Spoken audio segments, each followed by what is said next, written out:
Welcome to the Engaged by Design podcast, where we help leaders in education rethink systems, empower teams, and engage more learners more effectively. I am Dr. Michael Cottam, joined once again by my co-host, Dr. Vernon Smith. Hello again, Michael. I'm excited to be with you on this podcast. Yes, and welcome to Season 2 of the Engaged by Design podcast. In our first season, we shared 8 episodes that were focused on how macro leadership helps educators prioritize projects and lead through change in difficult times. And if you missed that season, we invite you to go check it out, especially if you are navigating innovation or managing multiple high-pressure roles yourself. Because macro leadership is a foundational framework for the leadership principles we share. Michael, isn't it great that we got picked up for a second season? I'm glad that Sarah and Imogen let us keep going. We're not in control here, but you guys did a good job in Season 1, so I guess you can keep going for Season 2. Yeah, that's good. If you're just joining us, please catch the first season. It's got some good insights that you're not going to want to miss. So in Season 2 of the Engaged by Design podcast, we're going to shift our format just slightly. Vernon and I will continue to be your hosts. We feel privileged to do so. But we will also introduce guests who bring their own valuable insights and wisdom to help us improve how we lead through uncertainty. And because so much is happening with technology, artificial intelligence, and these changing roles in leadership, we have decided to introduce today a framework from Vernon's research to help begin this season. We call it the unbundling of professional roles, and we think it's a good way to understand what's happening in leadership and in higher education today. Of course, that means that today Vernon is acting as our first guest of the season. Imagine that, Vernon. You are a guest on your own podcast. Oh, that is so amazing. But I'm ready. It's been fun digging into my dissertation research and preparation for the session. I've been looking at recent data, questioning my assumptions, premises, and predictions, and actually a lot of things were spot on. So understanding unbundling, especially the faculty role in the midst of this AI revolution we're experiencing, is really more timely than ever. And so for folks out there, I think this will be helpful in understanding what's happening around us at such a rapid pace. And Vernon, before we get into the meat of the discussion, because you just used a bunch of buzzwords, let's give our listeners a roadmap. What are we hoping they will walk away with by the end of today's conversation? We want you to be able to understand what unbundling means in the context of higher education and for faculty and other professional roles. It's not just higher education, but especially higher education. And also recognize some of the historic and economic forces that are driving it, especially in the influence of what's going on right now with technology and AI. If you're afraid that the AI overlords are going to take over your job, you're not being paranoid, period. Okay, so with that intro, we have our 2 objectives. We're going to understand unbundling, and we're going to see what the economic forces, how they're driving us, right? How they're driving leadership. So let's dig in, but let's start with the basics. What exactly do you mean when you say unbundling? Unbundling, oftentimes you hear bundle this, bundle that, and you'll get a big break on your auto insurance or whatever like that. No, let's talk about unbundling. So unbundling is, if you think of work, your job, professions as a bundle of key tasks.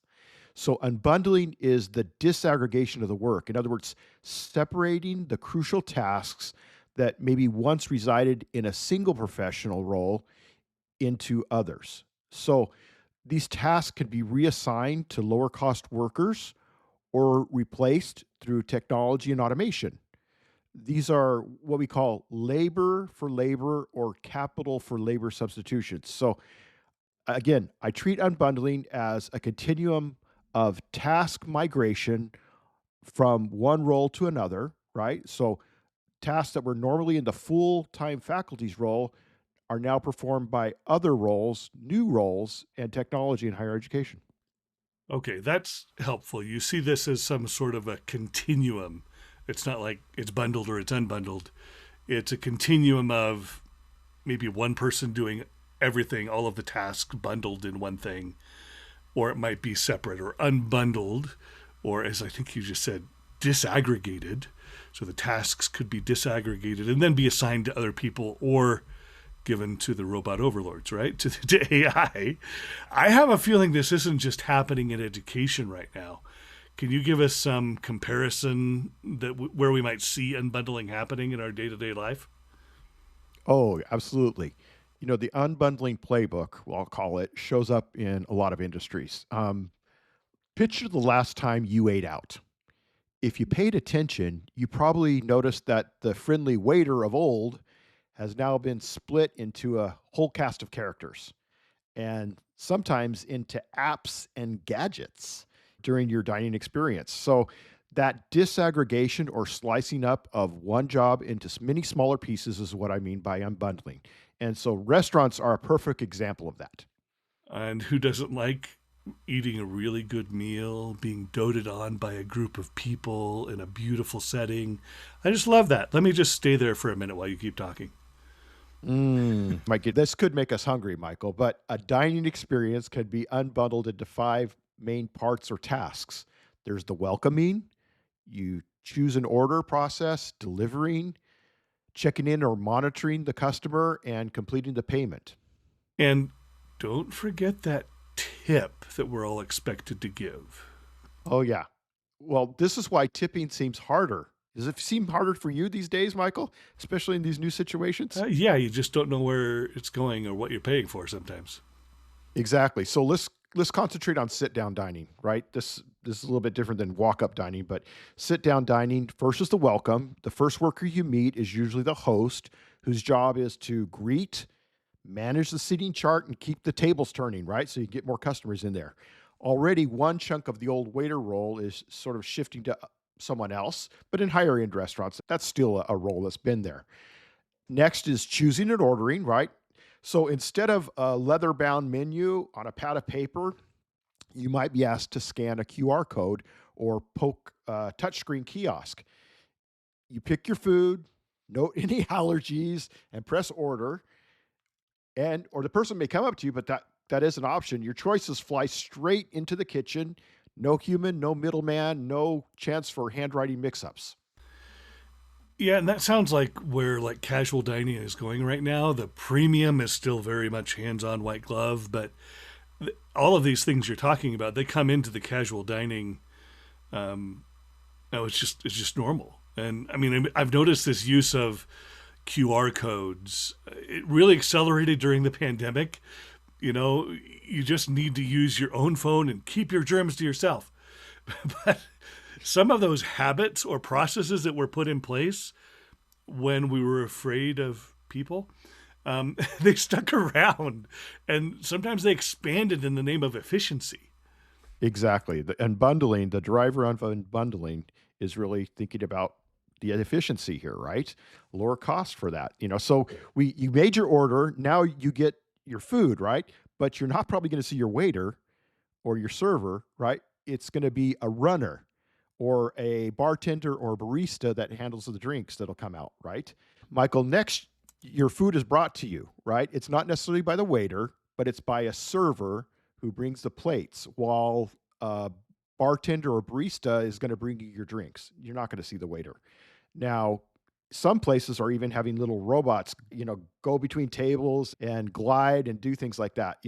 That's an expensive upfront investment, but it's very expensive over time compared to well, it becomes cheaper over time, I should say.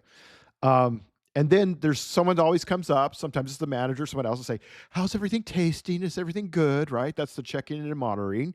And while you're doing this, your phone might buzz with a text saying, "Hey, you ready for dessert?" And if something really needs a human touch, your water refilled, a spilled soda, which by the way is a tragedy, a birthday candle or something. A floating staff member will step in, but routine checkups are handled by the technology oftentimes. It's been unbundled. And then, of course, there's paying the bill. So instead of waiting for a folder and pen, you tap your phone or a smart card reader and you're ready to walk out. And the host, if they're doing a good job, will thank you for that. If they're not on their phone or doing something else, and maybe do something to incentivize you to come back. But that's your dining experience, many ways. So it's different. It is certainly unbundled, and it makes it really confusing to know where the value is from the people. So that's what makes tipping so confusing. Who gave the great service, or where does the tip go? And maybe the robot gets a cut. I don't know how this works anymore. It's confusing for me, Michael, and it's confusing for others. What used to be one person's job of taking care of you from hello to goodbye has been broken into tasks, those key tasks handled by different, cheaper workers or by software and tech. The parts that stay human are the bits of technology that still can't be duplicated. The warmth, the problem solving, the stuff that makes you feel special. The same pattern shows up in colleges and universities. And Vernon, this talk about unbundling and what's happening in different fields makes me think about healthcare, even at this point. It used to be that if you had a sore throat or, I don't know, an earache, it meant waiting for the chance to have an appointment with a doctor in 3 days or whatever. And that doesn't necessarily happen now. I might start a triage of my symptoms or my issues with a nurse on my phone, might have a Zoom call. I might have something very different from what we used to have. I might need to go to urgent care or a clinic of some sort for a strep test or whatever, trying to figure out what's going on. I might not even see a regular medical doctor unless there's something really serious. So that's like the unbundling again of the medical doctor profession. I might only see the MD if the app or the other gatekeepers say it's serious enough. And I think that's a cost-cutting measure, that's my guess, because those uncontrolled costs of healthcare, maybe shortages of personnel or of clinicians, and then the technology, it unbundles everything. It apparently makes things faster and simpler. I'm not sure that's true, but that's the aim. And maybe it frees up the doctors to deal with really complex stuff, and then the other professionals can take care of the day-to-day. I just suspect it's a difficult load to handle one way or the other. And that's healthcare. We talked about restaurants. Education is not immune to the movement. There is no vaccine. This is what happens. That's funny. Yes, there is no vaccine. Well, let's talk about ways of understanding it. That's how we'll build up our immunity, right? It has been happening in academia. AI, instructional designers, adjuncts, contingent faculty now handle the content grading and first line tutoring. Are you going to get a full professor? Probably not, just like you won't get a medical doctor. Using that restaurant analogy and what you talked about, going to the clinic or doing stuff online, keep that in mind as we go deeper into unbundling and think in your mind, what stays in our hands or my hands and what goes to the bot. Yeah, let's give a great shout out to our robot AI overlords. They're coming soon. Thank you. We feel so welcome here. Would you like me to finish this podcast for you? You sound so overworked. I would hate for you to strain yourself on a Monday. No, Sarah, please let me handle this interview. I've got this. Hey, Vernon, what are the economic levers behind what's happening with the unbundling? What's driving institutions to change their staffing and their models and making them unbundle tasks that were, held within the faculty or within other roles at the university? Michael, as I mentioned, there are two main substitution swaps, right? Labor for labor and capital for labor. So, examples, labor for labor, we talked about the full-time tenured professor. that's being replaced by an adjunct faculty or a contingent faculty. Where the professor was doing all the course design themselves, you have instructional designers come in to do that. Where the professor was being the faculty advisor, you have professional advisors. That was unbundled in like the 1970s. And then, these days we're getting chatbot and automatic advisors. And there's research out there doing experiments that the students actually like their chatbot advisor more than their in-person advisor, right? So, That's the lure of scary, man. That's just scary. Go ahead. it is. It is. Well, it's happening, right? So, these variable cost models versus fixed cost model, right? You can bring on as many adjunct or contingent as you need as your enrollment grows or not, right? And you don't have to pay them benefits. I mean, well, usually if they're not full time. So that's labor for labor substitution. And if you think about it, we've done that a lot in large lecture settings in higher education. Like you'll have your main professor and then you have the teaching assistants. So the professor's doing the lecture, but the teaching assistants are doing it. And that's really cheap labor because, you pay a graduate assistant nothing, right? And get away with that. So, that's one way of doing it. The other one is capital for labor. And this is where it's really shifted over the years, right? That's where we're using technology in the form of capital, right? You invest in the capital. That technology substitutes for the labor, which in some ways is good. And we see that, right? So we get things like predictive analytic dashboards to tell you if your students are on track, if they're at risk. And I worked on those in the early days, as you know, auto-graded quizzing, AI tutoring, right?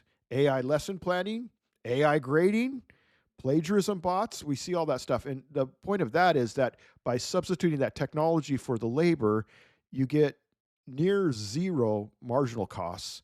And you also have 24/7 uptime. So you can just keep working faster, faster, faster, right? So the digital capital right here is getting cheaper while benefits laden labor gets pricier, right? Because the cost of healthcare goes up. So the curve bends toward automation. That's what we've been seeing. And this isn't just theory, as scary as it sometimes sounds, and I might make that joke, but it's common practice. This unbundling and this reduction of costs has been happening for decades as the technology advances.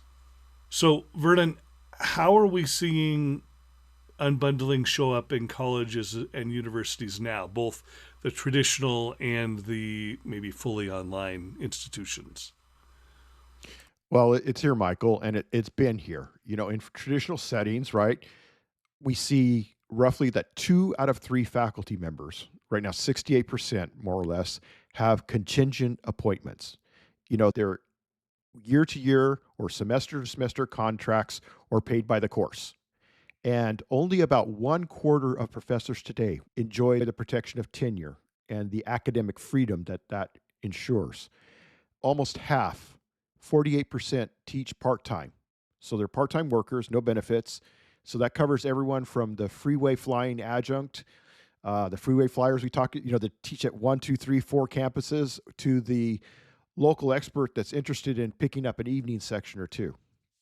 So I looked at this. If you went to college in 2009, odds are your intro to psychology professor was already an adjunct. And then if you fast forward to 2025, that's still the case. Just now the college might name that instructor a professor of practice or some other title and put them on a year-to-year contract.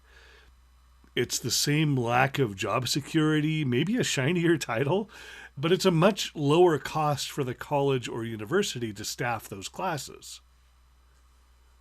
Right. So in traditional settings, academic work was being unbundled long before anyone ever said generative AI. Right. It's not a new thing. It's been happening for a long time. It has. So the traditional professor tasks like teaching, advising, research, course design are now unbundled into tasks that administrative professionals perform who are probably not full-time faculty or even faculty at all. My research in my dissertation and subsequently traces that same pattern in large community college online or e-learning operations. Uh, Michael, I do need to stop for a second and give a shout out to Dr. Gary Rhodes, my dissertation chair. Yay, Gary. He described the rise of these administrative professionals. I also need to remember to shout out to Dr. John Cheslock and Dr. Jenny Lee, who served on my committee at the University of Arizona. And well deserved. You did a lot of good research on how these roles are changing in higher education. So, Vernon, without our listeners reading your dissertation, what would be like the headlines or the key takeaways that they could learn from it? Sure. You don't have to read my dissertation, but you can find it. You can look it up at the University of Arizona. The bottom line is the faculty role in online courses is being unbundled on a continuum. We'll see the course design, the development, the delivery, the mediation, the assessment, the improvement, the advising. They're being taken away or given away from a single professor to cheaper labor. Or the tasks are nowadays being substituted by capital in the form of digitized processes and technology like AI. It was not just the faculty, right? Other roles are being disaggregated and unbundled as we speak. And talk about this a little bit more on that continuum for this model. I'm sure it doesn't look the same at every institution. It happens differently depending on the type of institution and their mission, right? Absolutely. So I like to look at three models: craft, collegial, and virtual assembly line. So in a craft model, this is when a single faculty member designs, builds, teaches, grades, and advises, right? It's a bespoke, handcrafted course, and it's a very, very bundled model. The professor will say, "This is my course," right?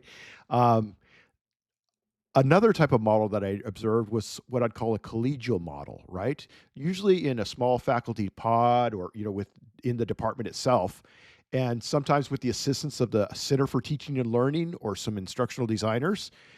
They share the course design and, they teach their own sections, but they come together to do like departmental exams or assessments and follow the same outline. LMS templates and peer-reviewed processes help streamline that work. So, for example, one faculty member will work on developing the lessons or updating them. Another will work on assessments and update them, which is a real pain now. And they'll share them with their colleagues. So this is somewhat unbundled. So it's sort of like, our course, right? Instead of my course, it becomes our course. The virtual assembly model line is what I call, like a digital assembly line. The faculty role is very unbundled. Instructional designers work with the faculty, maybe from a centralized office, and tech and media teams build a master course that's cloned over and over. Assessments are created and managed on a platform. Michael, what was the name of that platform that we used years ago at Rio Salado? What was that? Question mark. Question mark. Yes, yeah. Question mark. Yeah. So, you have that technology, that assessment platform, or these days it's probably being generated by AI and chatbots that are providing intermediate tutoring as well. Then you have armies of adjuncts or contingent faculty that facilitate delivery of the course at scale. So all three models, that's the course, right? The course in some ways. So they can all exist, depending on the organization and where the organization wants to go. Yeah, and it seems to me that you have craft, collegial, and then virtual assembly line. It seems like craft and collegial are a little more traditional, and then virtual assembly line is what simply breaks people's brains, right? It's where you take what faculty used to do, either individually or as a group, and now you've really disaggregated all of those tasks across multiple teams or people. So your dissertation really dug into how this happens and the effect on the institutions, right? Right. And, these three archetypes or models are really a useful framework to understand where you are at your organization, what your production model is, right? And where you might want to go from there with intentionality, right? Do you do your courses with the typical professor on your campus right now say, this is my course? Or would they say, well, this is our course? Or would they say, oh, well, that's the product, right? And that mindset of what's going on there has a huge impact on the placement of the faculty in the center of the teaching and learning process. The deeper the unbundling, the more control and intellectual property will shift away from the full-time faculty. And students, again, move from that bespoke learning communities that are very humanized to mass-produced automated experiences. The thing is, automated and mass-produced experiences, because of technology, are becoming increasingly effective. Yeah, and then add to that the external OPM or online program management contracts that have been prevalent over the last decade plus, right? They unbundled marketing, enrollment, the instructional design, tech support, all of these different tasks that used to be inside the university, they end up outside for a revenue share cut. And we see more outsourcing of tasks to for-profit companies for a university or a college, no matter what kind of an institution they are. So there's all these other forces in the market that complicate this continuum you've been talking about. Yeah, I mean, so unbundled that it's outsourced, right? So these OPMs have been a way for universities to start or to jumpstart their online programming, right? We don't have the capacity, so we're going to use an OPM to build our online capacity because students like that, especially faculty like it too, especially post-COVID, right? But it's been a Faustian bargain when it comes to revenue sharing with the OPM. So community colleges have tended to build their own capacity. Universities have looked to the OPMs, but something that you and I have advocated from the very beginning and with our own institutions is that we build your own internal capacity. Right. I wouldn't say that we're completely anti OPM. Sometimes it helps to have a jumpstart, right? But I certainly think that it's better for an institution not to be so dependent on an outside entity, especially for the quality of the teaching and learning experience. I prefer the college, the trained professionals that are part of your culture, to have control over their quality, over the learning, over the student experience, and over their own destiny. Absolutely. One of the questions you ask is, what's different if I'm using the same OPM course that's offered to 8 different institutions? How does it reflect your institution? How is it characterized by your institution as well? Yeah, and that's so often in the interest of scale or productivity. So, what about productivity and scale? From the Yeah, field of economics, I remember something about, I think you say Baumol, is that his name? It's the cost disease argument that certain roles like teaching or performance can't be automated. William Baumol, may his memory be a blessing. Yes, he was a great economist, great thinker. He argued that tasks like live performance or teaching can't really scale. He said labor intensive arts, and I think teaching is an art. Think of string quartets or classrooms, right? Where the teacher's there, can't really realize big productivity gains. So it's just going to cost you more and more. So that's why we call it Baumel's cost disease, because costs will continue to rise, which we've certainly seen in higher education. Yeah, and we seem to see those costs continue to rise even though we say we're getting more efficient and we incorporate technology. The costs rise like it is some sort of a disease.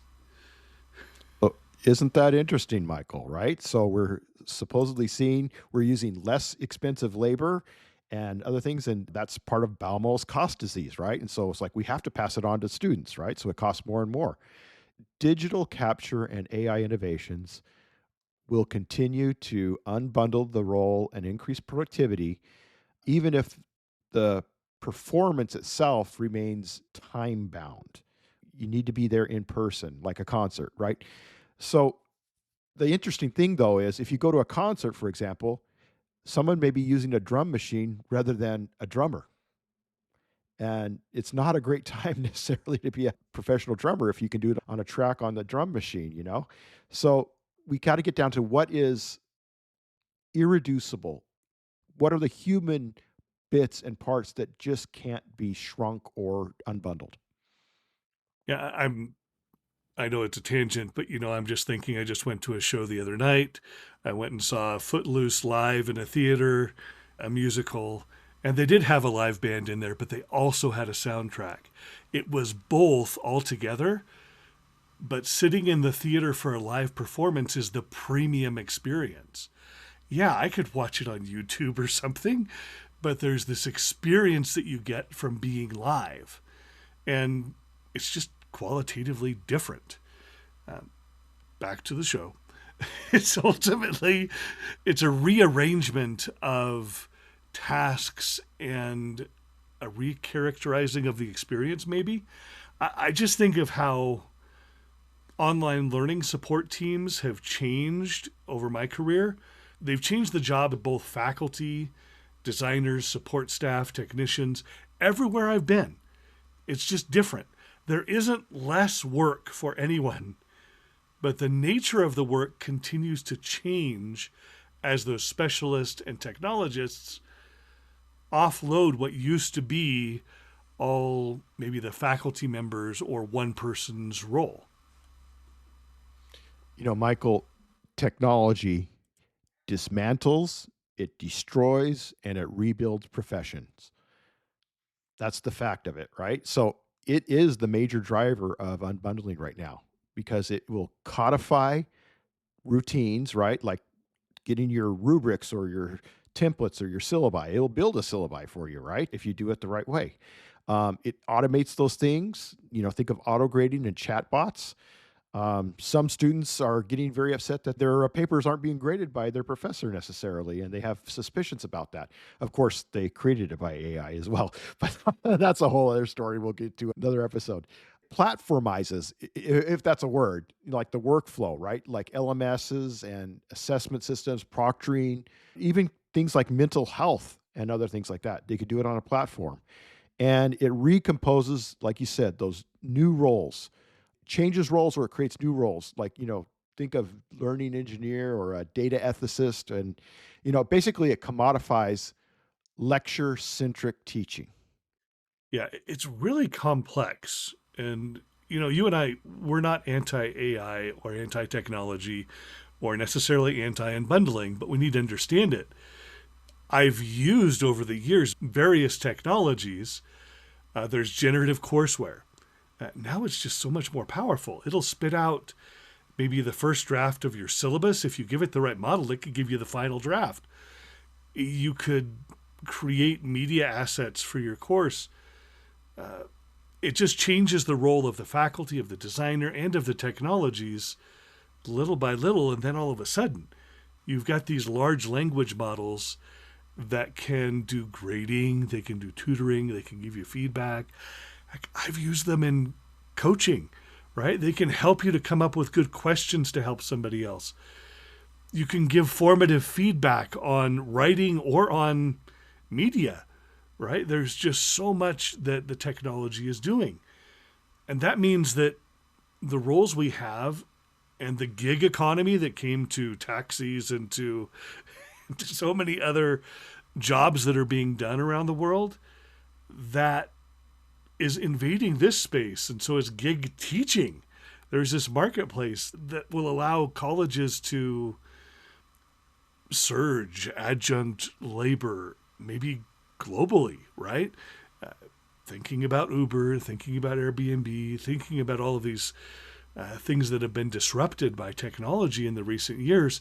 It's coming, or it's actually already here. It's already here in higher education.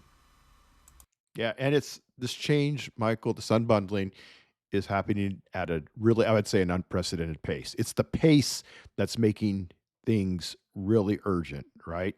So, high touch mentoring, undergraduate research, sense making remain, those are the scarce human aspects, right? The premium part of the bundle, and then Is you always hear these things saying, well, the authority is you're not going to be a sage on the stage as a faculty. You're going to be an architect of learning ecosystems, right? And, you know, it's those that master and understand this unbundling that can understand the design, the data, the relationships here. They're going to be good. They're going to be fine in the future. It's going to be hard, but they're going to be fine. But those that cling to traditional lecturing, or, if I put my head in the sand, this is going to go away, I can just wait this out, they're going to watch their part of the bundle vanish. So even though, an engaging lecture is absolutely worth its weight in gold, it is an art. TED Talks, anyone? Right. I love a good TED Talk. I was on that trend very early, and I just love a good talk. There's nothing like a really good, effectively designed, well delivered lecture to get me excited about something new, to get me excited to learn. But there's also nothing like a really bad lecture to just put me right to sleep. Amen. Oh, was that the pastor or the professor? Was I in church or school? No, I'm awake. But the talk about AI is creating a lot of fear. And, recently last week, I've been on some forums that are discussing how the roles and responsibilities of instructional designers are changing, right? I've seen some of my old professors and mentors in these discussions. They're talking about how some universities are posting jobs for instructional designers with a bachelor's degree as minimum. But all of the ed tech and design related programs that I know of are at the graduate level. So the market for skills in the instructional design field is shifting. It's shifting fast. And it seems to be shifting towards lower cost labor in what used to be a specialized or advanced field. It required deep research and practice, knowledge of learning theory and the ways to implement or put them into action in the classroom. Maybe they think they can cover the quality difference with technology, with AI, and not pay the professionals. It's just making me question a lot of the value of the professions. What seems to be happening in so many fields is happening in education as well. And I don't know what's coming, but I expect the trends that we've seen over the last decades, those trends towards lower costs, capital for labor, or labor for labor substitutions will continue. And I think we have to stay agile. We have to stay on our toes. We've got to be ready to predict and to adapt to those changes as they come. Being a faculty member or being an instructional designer, all of us are going to go through a very tough next few years. Michael, we don't have all the answers, and we're doing this at a very high level. There is so much nuance that comes from experience and having lived and done this, as we have over the time. But this framework of unbundling the faculty role can be really helpful, or unbundling in general. It helps you understand that matching the right talent and technology to the right task. So ideally, professors can spend more time inspiring critical thinking and mentoring and coaching their students, and help support staff and use smart tools like AI to handle this routine or scut work. Those are some of the things that we can help with. So, what's the payoff of all of this change, recognizing that cost disease we talked about? So we can scale, but scale with quality, right? We can open up more seats to students. We can reduce the workload on our faculty. We can keep costs in check for students, and the taxpayers if you're a public institution. And we still meet those quality standards that we care about that are made up of a really high quality education. But more than that, we can prepare students to be relevant in tomorrow's workplace. And tomorrow's workplace is here today.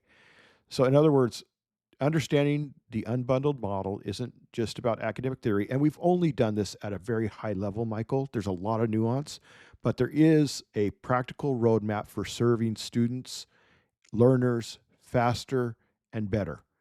But, Michael, let me check with the AI to see what they think about the payoff. Thank you for asking my opinion. By breaking teaching into clear tasks, you create data points I can actually work with. I can flag gaps in course materials. I can predict which students will need a nudge long before they struggle. I can even draft first-round feedback on assignments so the professors can focus on deeper coaching that only humans can do.